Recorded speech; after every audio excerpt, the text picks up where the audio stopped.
자, 국민연금은 다른 연금들이랑 달리 이 물가가 오르면 오른 만큼 물가 상승률을 반영해서 매년 타가는 연금액도 늘어나게 됩니다. 최근 한 60대 부부가 국민연금이 올라서 돈이 더 들어왔다면서 그걸 취소해달라고 공단을 찾아왔다는데요. 작년에 매달 163만 원을 받았던 분이 올해 물가 상승률을 반영해서 171만 원을 지급하자 그걸 취소해달라고 요청했답니다. 연금 소득 때문에 피부양자 자격이 박탈될까봐 차라리 반납을 하겠다고 한 거죠. 이제 연소득이 2천만 원을 넘게 된다면 건강보험 피부양자 자격이 박탈되기 때문에 지역가입자로 바뀌게 됩니다. 166만 원까지는 괜찮고 167만 원이 되면 지역가입자로 건보료를 내야 된다는 거죠. 좀 전에 그 60대 부부도 163만 원에서 171만 원으로 8만 원이 올랐지만 결과적으로는 그 건보료를 18만 원을 내야 됐기 때문에 이런 해프닝이 벌어진 겁니다. 국민연금은 건보료도 문제지만 세금 문제도 참 말이 많죠. 세금 내는 거 좋아하는 사람은 저를 포함해서 단 한 명도 보지 못했습니다. 연금 얘기를 하다 보면 국민연금도 세금을 내야 되냐고 깜짝 놀라시는 분들이 계시거든요. 국민연금도 세금을 낼까요? 대한민국에서 소득이 있다면 누구나 다 세금을 내게 되는데요. 받을 때 세금을 냈다면 타갈 때 세금이 없을 거고 받을 때 세금을 안 냈다면 당연히 타갈 땐 세금을 내기 마련입니다. 우리 직장인분들 내가 납부한 국민연금 금액은 연말정산에서 소득공제 받으시죠? 그렇다면 결국 이건 세금을 안 냈다는 얘기입니다. 그럼 언제 내야 돼요? 나중에 타갈 때 내야 되는 거죠. 원래는 그 국민연금 납입액을 소득공제 해준 건 2002년 이후부터 가능했어요. 그러면 2001년까지 낸 금액은 소득공제를 못 받았기 때문에 미리 세금을 낸 거니까 그 금액은 노령연금을 탈 때 세금이 없습니다. 2002년 이후에 낸 금액에 대해서는 국민연금을 탈 때 세금을 뗀다. 여기까지는 쉽게 이해가 되셨죠? 어차피 그 매년 국민연금 공단에서 우편을 보내서 2001년까지는 얼마, 2002년 이후부터는 얼마 이렇게 안내가 됩니다. 그렇다면 이제 어떻게 떼는지를 또 알아봐야 되잖아요. 국민연금은 원칙적으로는 종합과세 대상입니다.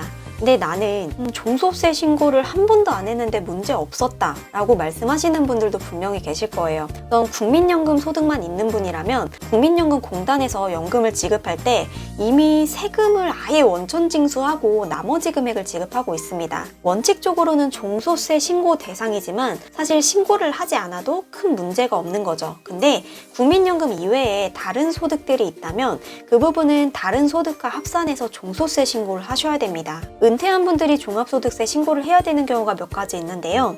첫 번째로는 월 100만 원 이상 사적연금 소득이 있을 때 종소세 신고를 해야 됩니다. 하지만 올해부터 분리과세랑 종합과세 둘 중 더 낮은 세율을 선택할 수 있게 했죠. 현재 대한민국 종합소득세 세율은 6.6%부터 49.5%로 나눠져 있습니다. 그리고 연금을 분리과세를 하게 된다면 16.5%로 세율이 정해져 있어요.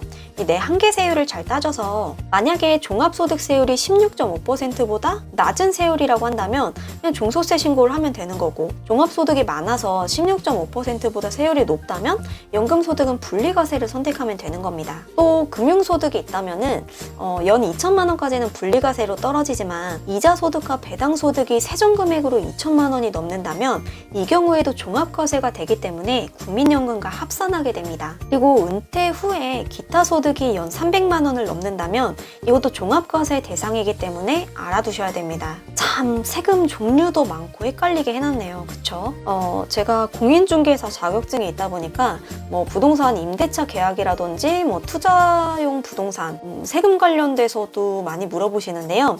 당연히 노후에 연금처럼 월세 따박따박 들어오는 그런 거 얘기를 많이 하시는데 연금 파이프라인이 많으면 많을수록 좋잖아요. 모든 사람들의 꿈은 건물주가 아니겠습니까? 그쵸? 네, 아시겠지만 대한민국 부동산 관련 세금은 생각보다 세요. 자, 수익률을 높이는 것도 중요하지만 세금을 줄이는 것도 중요합니다. 주택 임대소득은 크게 두 가지로 나눠볼 수 있겠죠.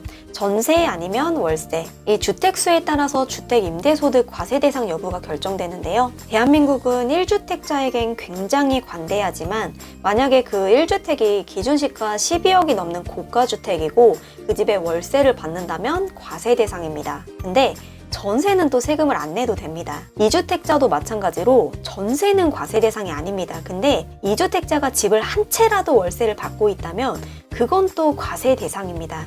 반전세도 어쨌든 월세를 조금이라도 받게 되잖아요. 그러면 과세 대상입니다. 그리고 이제 3주택자부터는 월세 말고 전세도 포함됩니다. 이렇게 집을 많이 가지고 있을수록 불리해져요. 3주택부터는 뭐 간주 임대료라든지 뭐 이것저것 따져야 될 게 많은데 어쨌든 과세 여부를 판단하는 데 있어서 가장 중요한 거는 주택수라는 거죠. 그렇다고 국민연금을 받고 있는데 주택 임대소득이 있다고 해서 또 무조건 종합과세가 되는 건 아닙니다. 연 2천만 원 이하로 임대소득이 있는 분들이라면 이것도 15.4%로 분리과세를 선택하실 수가 있어요. 2천만 원 이상이라면 당연히 종합소득 신고하셔야 되고요. 오늘은 국민연금도 종합과세 된다는 것과 은퇴자가 종합소득세 신고를 해야 되는 경우 몇 가지를 알아봤는데요. 다음에도 대한민국을 살면서 돈 되는 정보로 찾아오겠습니다. 구독과 좋아요는 저에게 힘이 됩니다. 시청 감사합니다.